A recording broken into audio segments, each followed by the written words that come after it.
Thank you for attending the Hellenic Writers Group of Washington, D.C.'s first Zoom presentation of the year. My name is Ipatia Apostolides, and I am the director of the Writers Group. Today, we are excited to host the Cypriot author and entrepreneur, Thales Panagides. I met him when I attended a Prometheus Society event last May regarding a film project directed by Kostas Ferris on the life of Mr. Daphnis Panagides.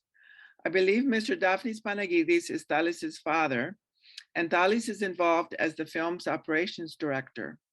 After the event, I corresponded with Thales and learned he had written an inspirational book titled ODYSSEY to the Heart. I have enjoyed reading his book, which focuses on a narrative of the main character's train ride, where people of different ages and experiences join him and journey with him, sharing their wisdom and insights. It is well written, and there are stories within each chapter. I have invited Thales to speak to us today. Our moderator, Dr. Diane Helentjaris, will introduce our speaker. And now I give you Diane. Hi, everybody, and Happy New Year. I'm really pleased to be able to introduce Thales Panagides. I've read his book, and here it is. It's excellent. It's a short read. It's 120 pages. I think it's the kind of book that's perfect for this time when we're having so many challenges. And also, it would be a great book to give to friends and relatives, like for graduation, wedding presents, and all of that, because it's full of such positive, helpful thinking. Mr. Panagides was born in Ames, Iowa. He grew up in the US and in Cyprus, came back to the States for his education, and finally got a master's in business administration and entrepreneurship at Ball State in Indiana. And then his life changed. He was going to Brazil, he thought, for a couple of weeks. He connected with his cousin, got a job, and from that segued into having a company that sold Brazilian bikinis and was very successful. In fact, he received international recognition and mentions for his success. But along the way, I think he also came to some other realizations. So without any further ado, I'm going to introduce Thales Panagides. And of course, thank you to Patty and Anthony and Diane. And I would like to wish you all also a happy new year. Χρόνια πολλά. And thank you so much for inviting me and having me on the show. I feel it's an honor and a privilege to be here, and I'm truly grateful. Thank you so much. You know, yeah. Thales, reading your book, it seems to me that at some point in time you had, at least assuming that the book reflects your experience, an epiphany. And I was really interested in knowing, like, what age were you? How was that different? How were you different from the way you were before? And I think readers would be curious about that. Excellent question. Okay, I can say it began more intensely about 3 years ago. And it began with a chance encounter, if you like, with someone I met at a public speaking event. And his name is Walid, and he's actually a participant here with us this evening. So thank you, Walid, for being here. And this seminar was a chance to practice our public speaking skills. And each of the participants had 5 minutes to share whatever they wanted with the group there. And at this event, I was paired with Walid, and we had approximately 30 minutes to rehearse the speech we were going to give to everybody. So we went into another room, and Walid shared his speech, and I shared my speech as a rehearsal. And as I was talking, okay, the title of my speech, by the way, was what I would tell my children if I had 4 minutes left to live. And as I started speaking, I saw Walid getting a bit teary-eyed and actually shed a tear. And I said, "Is everything okay, Walid?" And we just connected. I hugged him, I embraced him, and he embraced me. And I could say we bonded as brothers today. And that speech was then a few months later, he asked me if I would like to speak at an event he was organizing called Mindex. And in this event, he invited 5 speakers from all across Cyprus to speak to an audience of over 200 people. And I felt a little bit, I didn't think I was worthy of being a presenter. What am I going to say, Walid? He said, "I want you to give the same speech you gave to me." So that speech kind of was the catalyst to, well, after giving that speech, many people approached me and said, "Thales, you have to put that into a book." And so certainly that speech, and the main theme being grateful, loving for all of life in all its forms as it appears before us, is something magical and that we can all experience because it's something that lives and resides in all of us. And so you can say that was the catalyst for my spiritual awakening, if you may.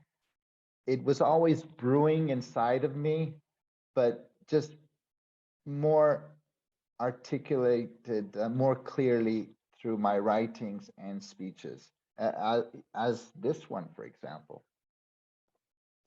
So, yeah.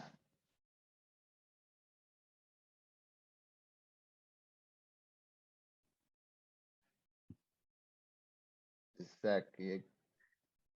Diane, we can't hear you. Whoops, Okay. sorry. Can you- I was wondering, as I read your book and as I researched a little bit about yourself, and found that your father, Daphnis, was often described as someone who early on was, I believe, a fighter, and then an elected official, a politician, but then ultimately a humanitarian.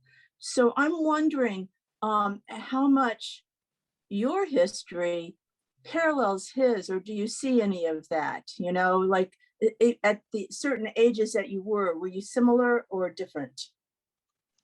Very much so, very much so. I think I'm a bit of my mother and father. There is a plaque in the dining room of the home I grew up in, and on this plaque was something John wrote, and was "Love one another." And I guess unconsciously, subconsciously, walking under this plaque every day, you're just a young teenager, love one another, love one another. Maybe that message somehow played a role in things appearing as they are today. But a lot of people ask me, "Okay, Thales, what is your book about?" And it's a bit difficult to explain what a spiritual awakening is to someone, because it depends where you are in your life also. You have to be ready for the message.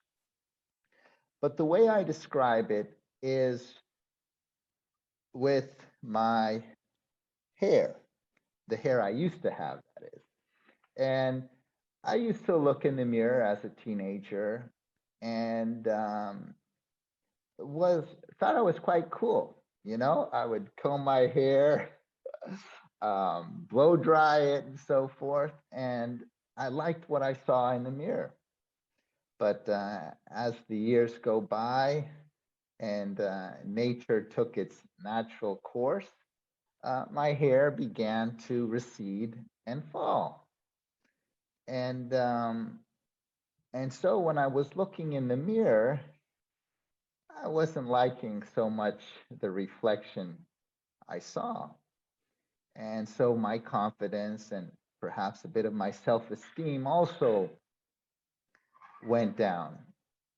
So I thought of ways I could maybe prevent my hair from me completely becoming bald. So I look at hair transplants and shampoos and so forth. I remember even considering driving to Indianapolis to visit a hair transplant doctor. Mind you, I was just a student, a poor student. But fast forward many, many years later, and I look in the mirror and I like the reflection. Okay, so what has changed? Absolutely nothing, about my hair, but everything about the way I felt inside. And so the inside, everything we see in the outside is a reflection of how we feel about ourselves on the inside. And this is kind of the easiest way I can explain the core message of the book. So if you take care of the inside, then the outside takes care of itself. No matter how dark and gloomy things may appear on the outside, if the core right here feels right, then it doesn't matter if you're bald or have a full set of hair. So that's kind of it in a nutshell. That's great. And I was struck reading your book about how solid, in my opinion, your aim was, and how positive your message was, and just grounded. And I'm wondering, you were at a certain age when this happened to you. What if people wanted to achieve that? Do you think there's things that they can do that help them reach that level of wisdom or healthy living? Are there things they can do to achieve that? Dan, that is, there is no quick fix. There is no one button on the top right-hand side that if you press it, that will happen. But there are what we call pointers. And these pointers all suggest to a handful of a few things that must be present for you to experience this extreme gratitude for even the smallest things in life. The smallest, and when I say smallest, like I feel moved to be here right now presenting to you. I honestly do. As a student, I say, okay, big deal. But now it's this extreme gratitude, and I wish it upon everybody. To answer your question, I will refer to the gurus and sages, the Buddha and Jesus. And a few of these things include, paradoxically, a bit of suffering. That is, tragedy and trauma can shake the foundation of what you think is your being, yourself. But what it's doing is it's cracking your ego, because your ego has expectations about how life should be. But pure unconditional love has no expectations, no wants or needs. So definitely, I believe that trauma, suffering, including what we're all going through on a global basis, the corona, the pandemic, is causing people to rethink their priorities in life. I'm not saying it is for everybody, but for a good number of people, it is. So number two, I think, at least for me, it is time in nature. Being alone and comfortable with being alone. Don't confuse being lonely with being alone. Being alone in nature is a form of meditation, of prayer. And there's something about the energy of nature, whether it be by a river, by a tree, that does miracles on your being. This energy, no one left the forest feeling worse than they entered it. That's how I could say, okay? When I go swimming all year round, there is not one time I felt worse than when I got in the water. I always felt better. So stillness, time alone, nature,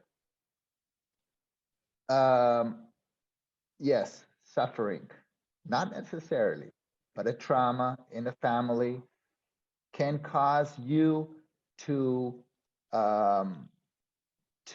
rethink your priorities in life and place and see the world on a much deeper and not superficial level. Does this all make sense, everybody? Yes. Okay, thanks, Patty, for nodding. I like, okay. I was wondering, also, I noticed you've made your living selling I can't say this, athleisure wear, athletic wear, bikinis, things that you wear when you're swimming. You yourself have been said to be an Ironman contestant and a triathlete. You like swimming, you like cycling. What do you think is the role of physical fitness and health in, we talk about endorphins and all that, if any? Do you think that has a part to play in your achieving a positive life? Absolutely not. Absolutely not. There are disabled spiritual gurus, Maharaji. So spiritual enlightenment, not that I've achieved it or arrived at, it's a journey that is elusive for all of us. But physical fitness to the degree that maybe I was on a bicycle for several hours during training and being out in nature, there's this cleansing that goes on. So certainly in my case, perhaps yes, but it isn't an absolute yes, you have to be training or fit to experience this beauty and wonder of life, which I know you all experience.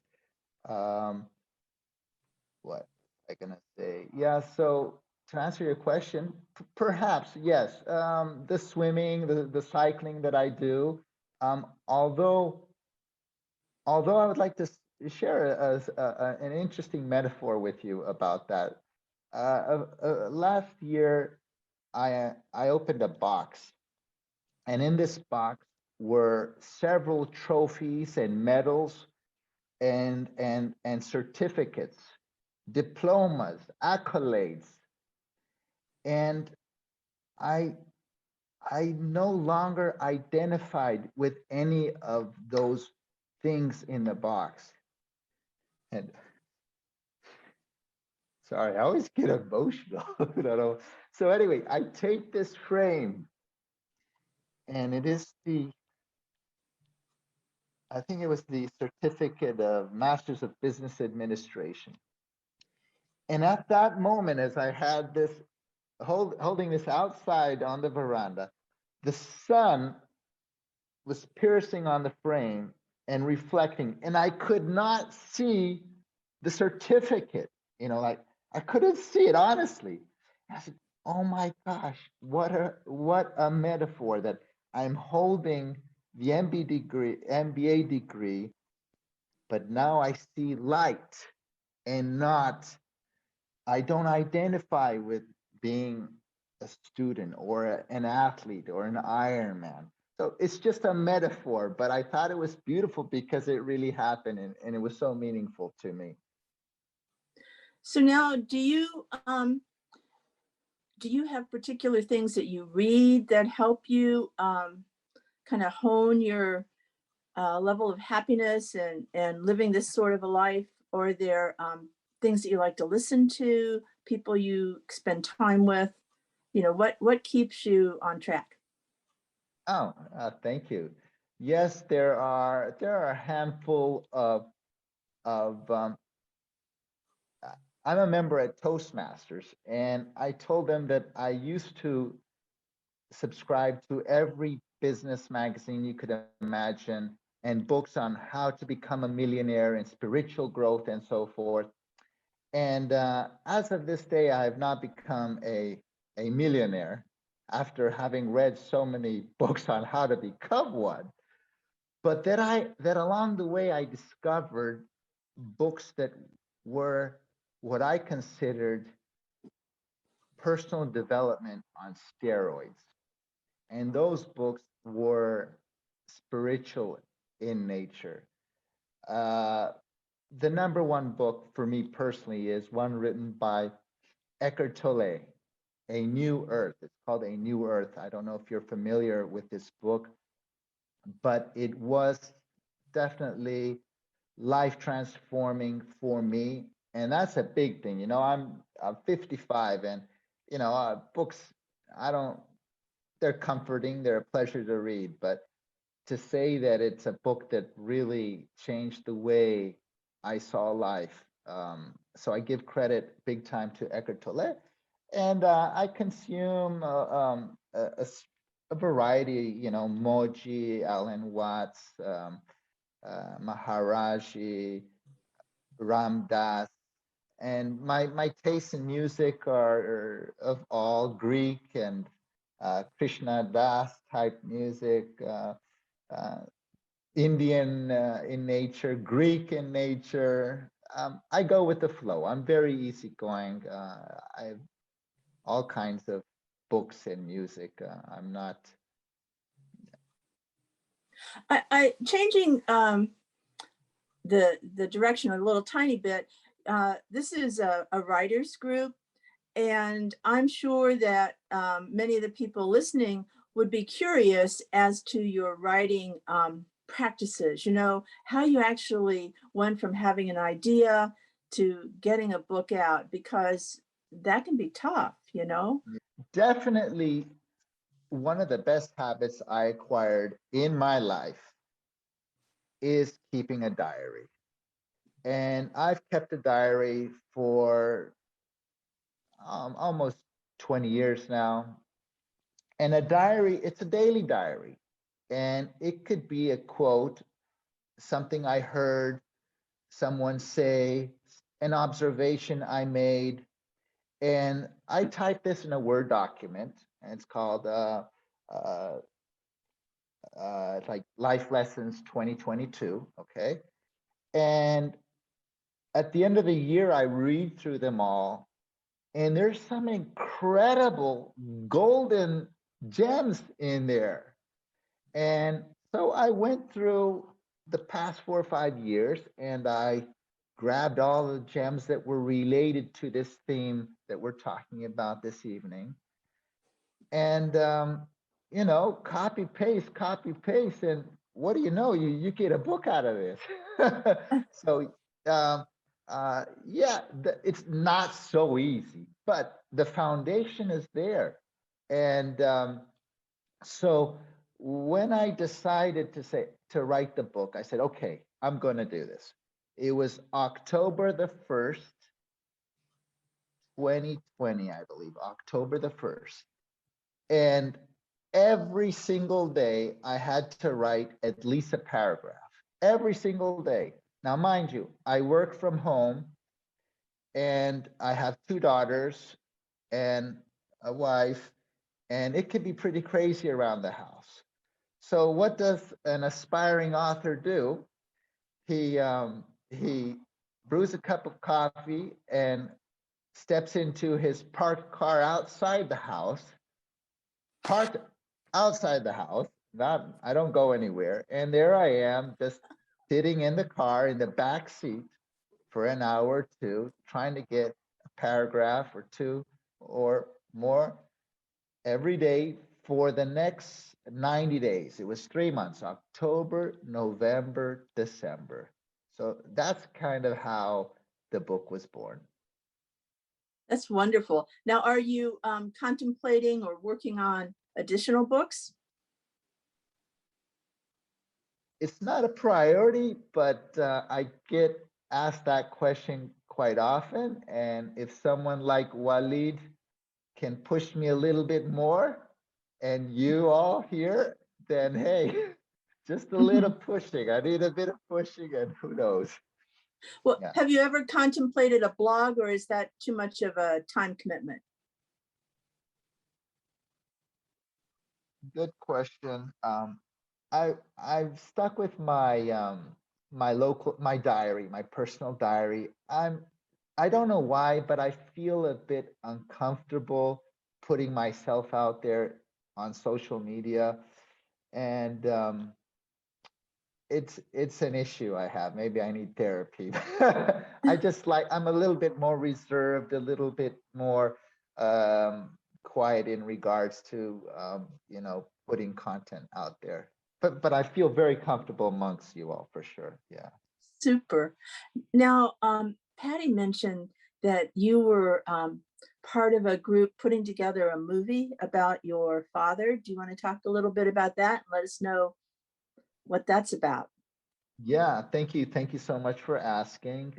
As Patty mentioned in the beginning, my dad played a significant role in Cyprus's independence in 1960, and he wrote a book, and he passed away in 2019.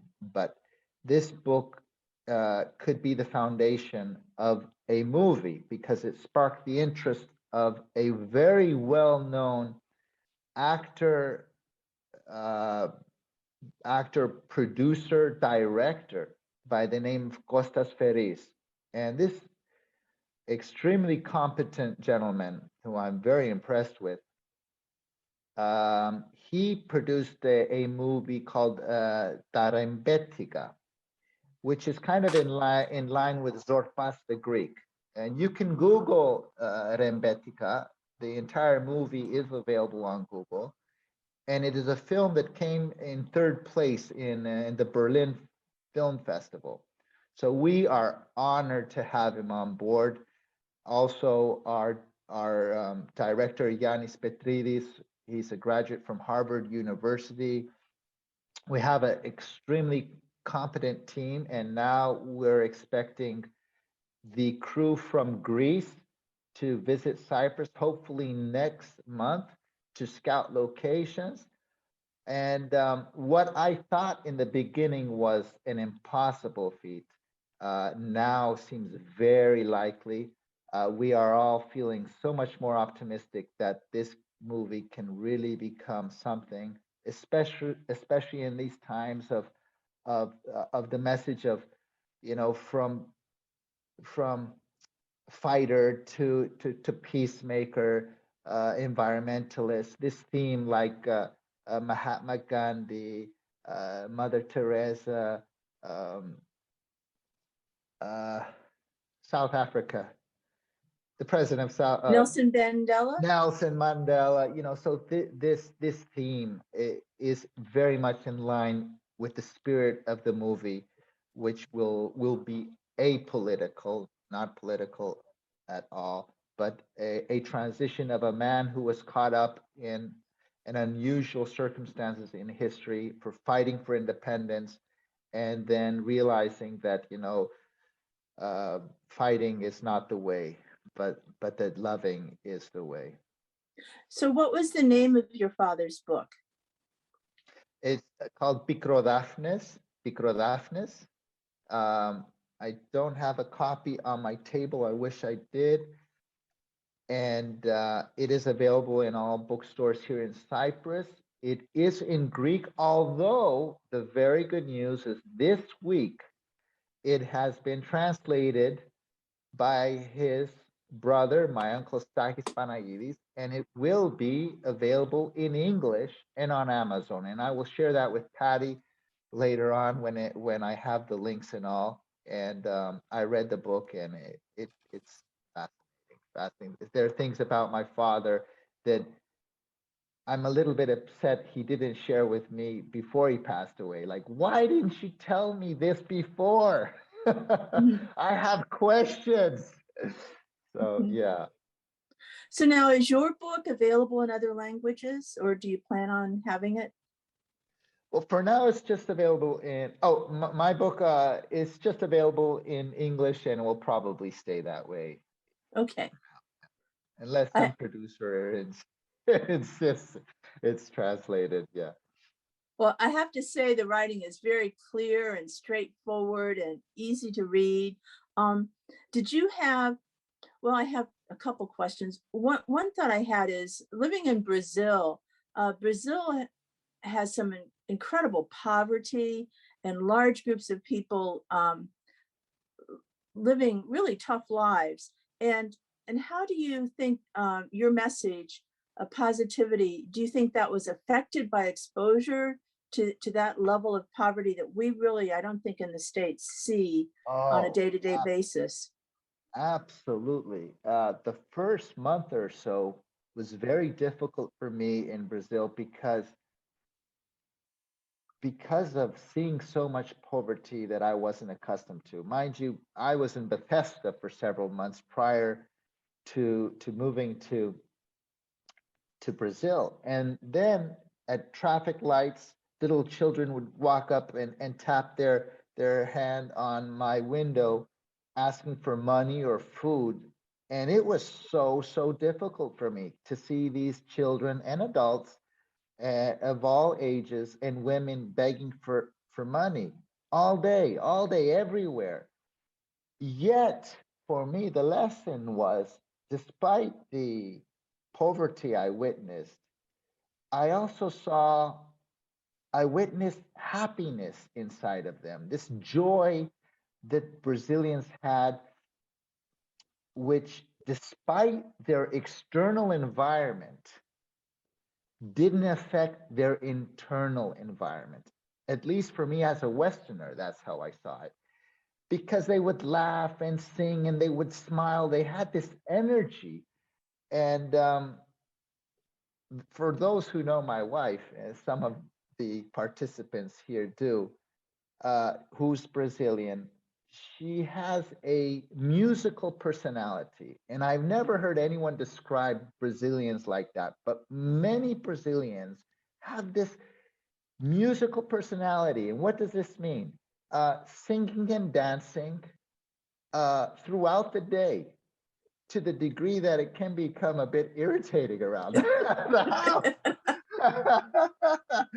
But it's really beautiful to see. And so, yes, the poverty did affect me, but also that despite external circumstances, there is a difference between happiness and joy.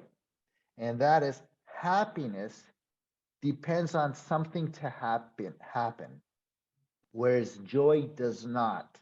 So this message in the book is to try and tap into the joy that is inside of all of us, which is ever present. It's evergreen. As you remember, I mentioned the metaphor in the book with the evergreen trees, that whether it's sunny or rainy, the evergreen tree is always green all year round.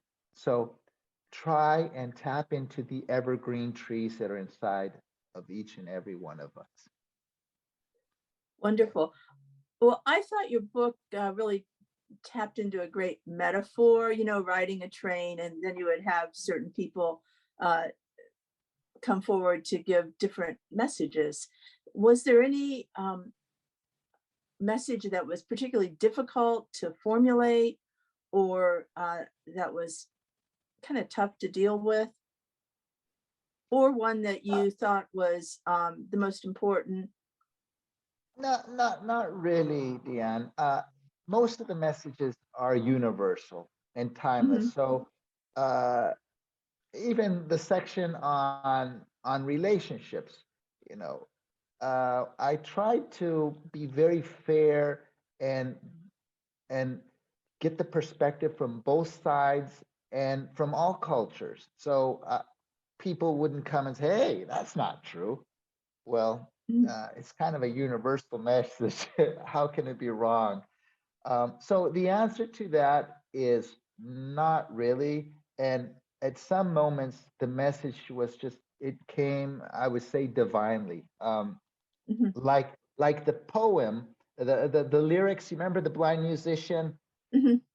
The first few lines, I don't know where it came, but I memorized it. And that is, migrants of life, aren't we all? Drifting, displaced, in search of it all. Where is it? What is it? I want to know. That came like from some higher being, okay? And for me, that is such a beautiful, profound question that all humans, each and every one, face. We're all drifting, displaced, searching for it. What is it? What is it? I want to know. Is it that house? Is it that car? Is it that partner? Will that one bring happiness? But it's not. You want to know where it is? Right here. Love that.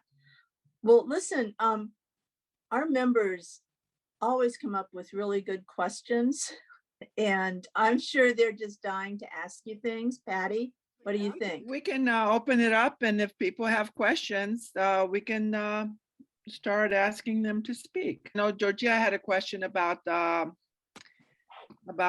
Daphne's book, and so he answered it, Picro Daphnis. And it's interesting because Daphnis is the name of his father, so Picro Daphnis is like a, yeah, I found that interesting. Yeah. So I can't wait till it's translated and we can read that. I'm really interested in that book because it may affect what I'm writing, especially if your father was involved in the Cypriot independence as a fighter. It might give me some perspective, because the book I'm writing, I'm finished it, but I'm struggling with it. I want to make sure that I don't put something in there that is true, that even though it's fiction, I don't want it to be inaccurate, because I do put it in the context of, two people in Cyprus in love with one another, but they're working for a Cyprus for Cypriots, not a Cyprus for the UK and Turkey and Greece and all of that. And so I'd really be interested in what your father was involved in. Okay, I will have that in mind, Georgia. Let me, okay, I'll send you more information about it. I read Greek, so I can read. I would love to read the book even in Greek. Excellent. Okay. Okay. Thank you. Thank you so much for that. Anybody else? Magdalene. Magdalene has been the president of Prometheus. I don't know if you recognize her. Maybe not, Thales. Oh, We had the event back. Hi, how are you? We had the event back in May, and we were so enthusiastic.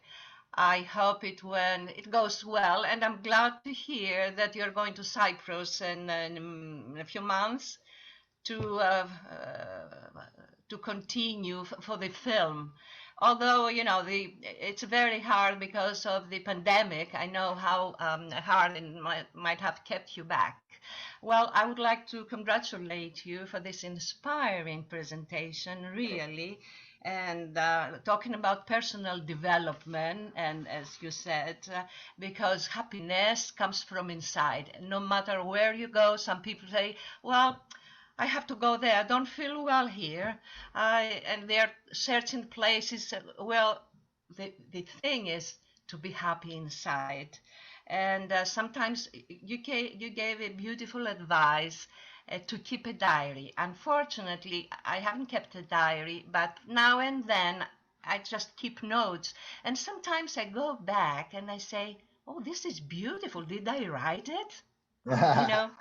Yes, exactly, So, exactly. so my New Year's resolution is to just start Yeah, keeping a diary, definitely. because I lost many, many great moments in my life that I didn't. Well, thank you so much. Thank you for this, and Thank you I'll so buy much. your book, and I'm anxious to read it. Thank you. Thank you. That is so Magdalene is also a musician. She plays the piano and she sings. So she has a lot of artistic talent. Oh, So we're well, very there's an glad. artist in the book by the, there's a guitarist in the book, so you might be able to Oh, relate with her. all right. Okay. Would Walid like to speak briefly or regarding Thales and your would you like to add something? Hi everybody. Hi Thales. Hi. Hey, Walid. Hi. Thank you for inviting me to this inspiring talk. And I have to say, Thales said everything exactly the way it happened.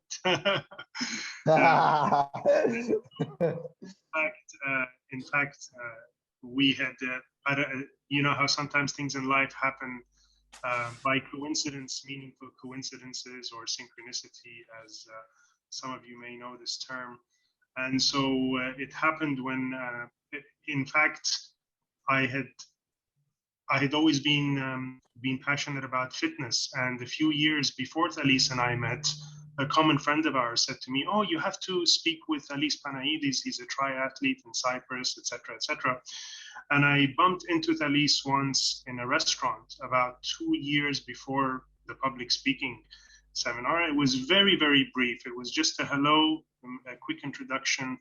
And then 2 years later, we just happened to be sitting right next to each other in this public speaking seminar. And when he shared this speech about what I would tell my daughters if I had 4 minutes to live, I think it was the title, and he was speaking to me, and just what he was saying bypassed my mind, went straight to the heart. Just no judgment, no ego, nothing. Just struck at my heart, and a couple of tears came down. And then I said to him, "Man, this is amazing!" And then I invited him to speak at an event that we held, and from there, I think he kind of inspired himself in the same way as how can I say he at least mentioned Alan Watts, and I read in a book of his just a couple of days ago about how we are apertures through which the universe is looking at itself. And in a way, I'm just making an analogy here that sometimes that the same way the joy and the happiness is within us, so is our inspiration to inspire ourselves. So Thales, thank you for inspiring us through thank you for inspiring us, and keep going. And if you need that push to write the next book, I'll be right there to push you, and I think all of us here will be as well. So thank you. Thank you so much, Walid. Thank you so much. I did want to say that Thales is on Facebook, and let's see, all the social media. So you can you've got some little video snippets, I know, on your Facebook that people can see. And I was wondering, Thales, if you did inspirational talks, if you go Walid, out. I do. I give a few talks occasionally at the local Toastmasters Club. And a dear friend of mine also who is on board, I believe, this evening is Rita. And Rita invited me to speak for a fundraiser she organized for, if you all recall, a few years ago, there was a big blast in Beirut, in Lebanon. And she has family and friends and in Lebanon. So that was also an opportunity to share a message of hope and inspiration with her community. Hi, Rita. but so she's listening. I know she's listening. So yeah, so occasionally, with the whole pandemic scene, it's not very easy to go out and speak around at functions and at events, but perhaps one day more opportunities will arise to share and spread this message on a more global basis. John, you had a question? Would you like to unmute? Yes, a very interesting presentation, Thales. The question I had, as far as writing technique, when you say you go back into the backseat of your parked car in front of your house, would you go with your laptop and do it in Word, or would you write freehand? How was the creative process? Excellent question. Yes, I would take my laptop, and I use the online Google Docs.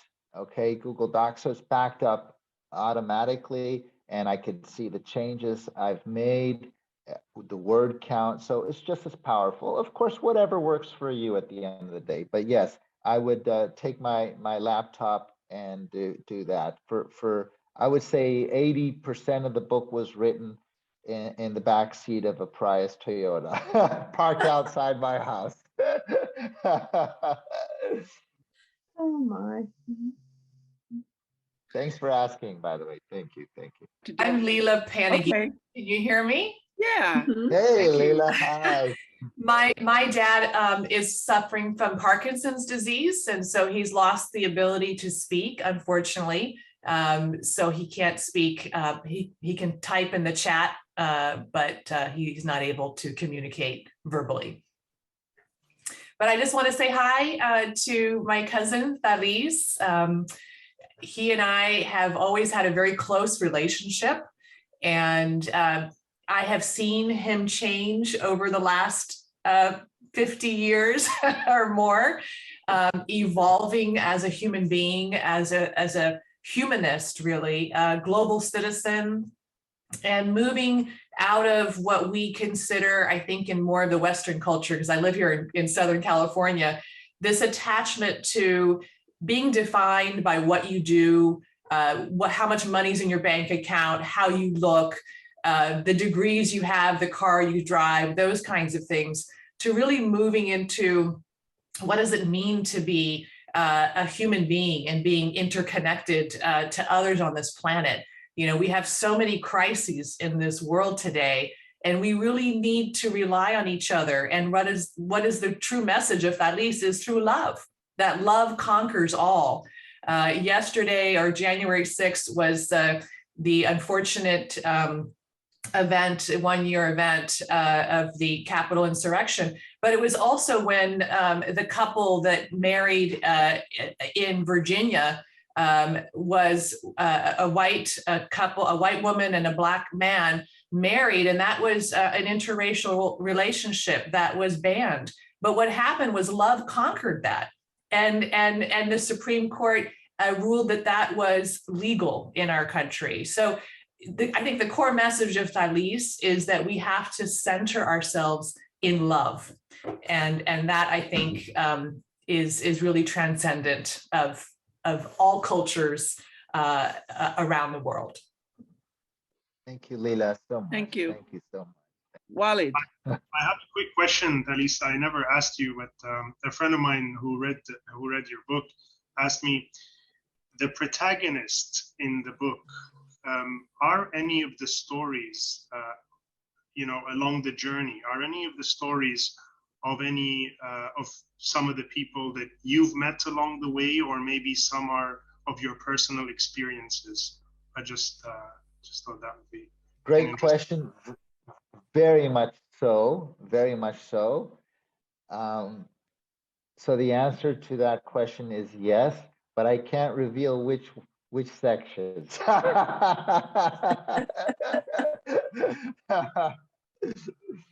Oh my. Thales, a few people want to speak, but real quick, what about editing? How did you approach it? Did you get, yeah, go ahead. Very good question, Patty. I Google searched editors, and I can't remember the name of the website, but the editors were based on themes that they like to cover. And so my theme was around nature, love, spirituality. So there were a few editors that would like to take on a project like that. And I remember, based on a few other reviews others had of this editor, I went with her, and it was something like $700 or so. And you know, as you all writers know, the most difficult part of writing a book is the re-editing of a book, because the editor came back with so many things that I had to consider, which meant rewriting certain sections. And yeah, you're nodding, Patty. You know how it is. So yes, I think the easy part of writing a book is putting it out there the first time. It's the having to rewrite it. And I went through that process a couple times, and that took perhaps just as long as writing the book. I remember it's just 120 pages. Took me 90 days, but it took me another 60 to 90 days to get it right. Yeah, I don't know if the other writers can relate to that. Oh, no, that's okay. Just a little thing. Was it Reedsy that you used for the editing suggestions? Oh, yes, it is. Wow, you're good. It was. Yes, now that I recall, yes, Ritzy. Diane is an expert in articles. She writes articles for magazines, and she's getting her book published.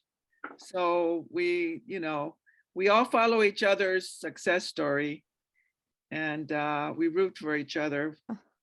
Thales, it's amazing. And congratulations for your inspiration. I'm wondering, how can you manage to combine your business with this emotional writing? Oh, that's a good question. Because I operate an online business, this means I don't have the traditional 9-to-5 job, and I don't have to attend business meetings. I don't have to commute to work. For example, the average American, from what I recently read, it takes them an hour to get to work and then an hour to drive back. Okay, times have changed now with remote working, but this frees me up of a lot more time than I would otherwise have if I was working for, in the corporate world. Well, but what amazes me is that usually the business people don't care for writing, and especially for this inspirational writing. Well, thank you, though. I don't know, it's just there inside of me, I guess. Congratulations. Yeah. I have to read it. I haven't read your book, but I would love to read it. Thank you so much. It's a beautiful book. Everybody, if you haven't read it, you must read it. It's really inspirational. You can read it over and over again. That's how good it is. And each time you read it, you get something new from it. Yeah. It's well written. So, are we, Andy, do you have anything to offer? Andy is also a Toastmasters speaker. She has a lot of experience. And do you have anything to, she's in Jordan. She's in Jordan. Yeah. Yeah, Hello. Andy, do you want to? Hello, everybody. I don't have any questions, but it's funny how across the globe we connect through love and through so many ideas that bring us all together. And it's actually refreshing and comforting to know that. And I identify very much with all that Magdalena said. And that was exactly what I was going to tell him. And thank you, Thales, for a wonderful presentation. And actually, it's like looking in mirrors and we see ourselves reflected in your words. And thank you for sharing that with us today. And thank you, Patty, for making it possible. All the way from Jordan. Hi. Thank you. Thank you. I have a last question, if I may. Sure. Okay. Thales, you mentioned at the beginning that when you were opening boxes with the diplomas and etc., you couldn't identify with them. It was metaphoric, but just why? Could you just a little bit? Were you so much off your, road of life? I think it was an expression of where I was in life, because it's not that I am against them. I committed so many years of my life to acquiring those diplomas and accolades and certificates, but that they meant very little to me. They had very little intrinsic value for me. Like to when you're younger, you might have a certificate and you want to put all the certificates on your wall, yes, and display them proudly. It is an accomplishment. There's nothing wrong with that. But for me, simply, I no longer saw myself at all in any of those medals or diplomas. Yet proud, perhaps, but not meaningful to me. Not meaningful enough where I would put them, frame them, and post them on my wall. Yes, of course. But you do cherish all those experiences that you went through, not the diplomas. Yeah, that's the whole idea is to cherish every moment where we are, irrespective of how it appears to us. You remember that I mentioned earlier that if you take care of the inside, the outside takes care of itself. It could be rainy, it could be windy, but at the core essence of who we are is just emanating love and light. So tap into it. It's there. Thank I you promise. so much. Thank you. There was a question, Rimantas Navikas. Did I say your name properly? Oh, Rimantas from Lithuania. Wow. This is really a global audience. Yes, hello everyone. It's really a big honor for me, Thales, that you invited to your club. And it was very interesting to listen to your presentation. And I read that book, and it's like you said that there is no coincidence in life. So I think that we met someday, and I'm now here with you, together with all your club members. And my question is, whenever you think that some of or all your stories could be like put on visual, like there is this morning I have one of my friends shared a short video which was made based on some Iranian writers a poem, and it's like 1 or 2 minute short movie. And my wife, when she saw it, looked through it, she cried. And your book is about love, about sharing and giving it to other people. And why would you consider it to be done. And for those who don't know, we have a very humble gentleman, Rimantas, who's also won several awards for videography in Lithuania. So he is an incredible producer of short clips. So it is an honor for that. And thank you so much. And yes, we'll talk about it. Help push me a little bit, okay? Thank you, Rimantas. Thank you, thank you. Thank you. I think your uncle has his hand up again. You want to try it one more time? Yes, excuse him for Oh. wanting to interrupt. Do you hear me now? Yeah, we can hear you now. Oh, Great. great. Oh, yeah. Well, we're very pleased to be with you and me particularly because I haven't in the past thought that I should take a part in this. But Stahis has written some things. If you don't mind, I want to read what he wants to contribute since he's having trouble with his vocal cords. Sure. Anyway, it says, my question is what other sources of your values played a role in making who you are, places such as Ames, Brazil, Cyprus, and beyond? How do you identify your identity, a Greek, an American, Brazilian?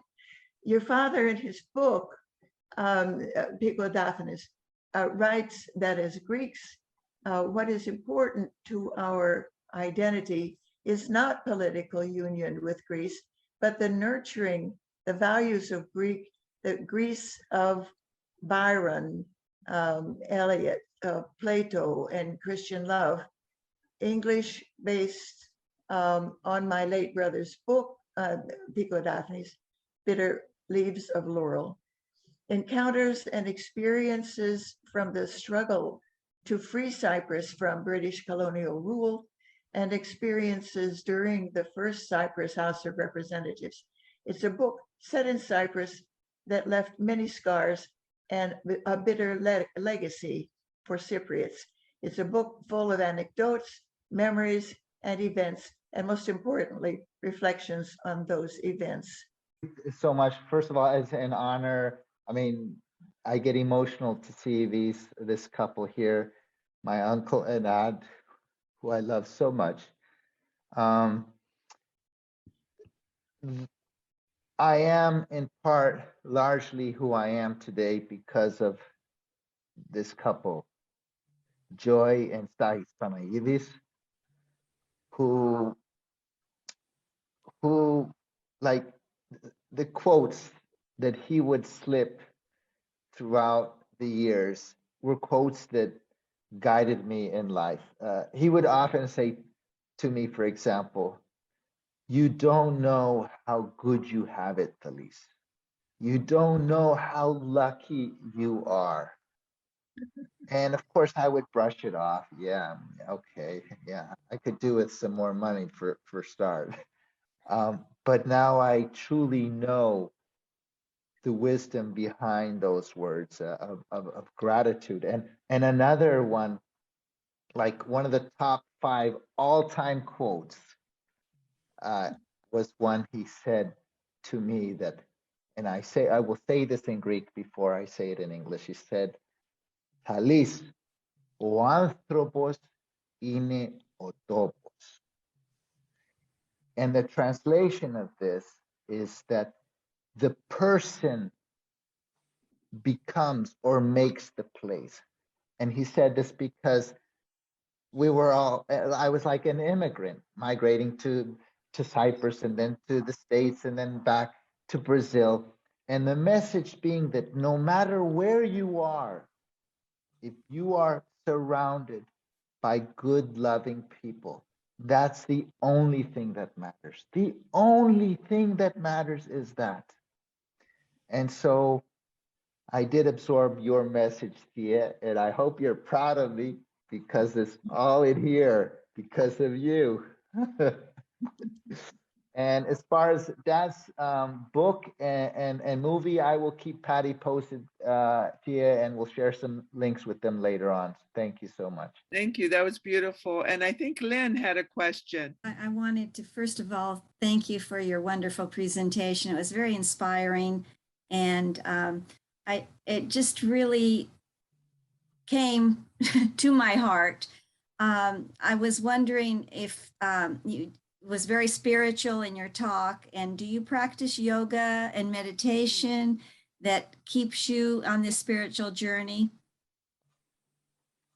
Very good question. And I will reply the same way that Eckhart Tolle replies. And he's, you know who he is. And he says, prayer and meditation could be as simple as sitting in your car and saying, thank you, thank you, thank you.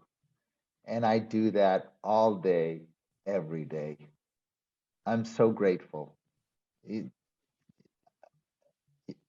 Yes, but not formally in the traditional sense of lying on a mat, lighting a candle, you know, nothing in the traditional sense. No, it's just. And my other question was, are you currently living in Brazil, and do you speak Portuguese? Falo português, sim. Yes, I do speak Portuguese. I am currently living since 2008 in Cyprus, and my wife and children are here with me in Cyprus. They are born in Brazil, and we're a trilingual family, I would say. I speak Portuguese with my wife, Greek and English with my girls. They will not allow me to speak Portuguese with them. Oh, that's interesting. Thank you very much. Thank you so much for asking. May I add that Thales was part of our lives from the day he was born. We were living together, his parents and we were living together. And so he's had a role and a place in our hearts since the day he was born. And I'm so pleased to see how over the years and all of the things that we went through together and separately and all, that he's evolved into being such a present to us.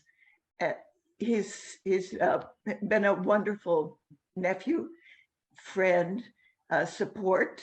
He helps us with our house in Cyprus and so many other things that are concrete. But more recently, this ability he has to identify and express his spiritual and his emotional and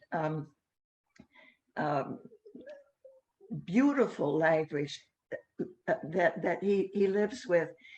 We appreciate it so much. So thank you. Thank you. Ellie. Thank you so much. Thank you. Thank you. And I think Rita has had her hand up. Rita? Yes, hi, hello. I'm Hi, sorry, I'm Rita. off camera and off microphone. Hi, Thales.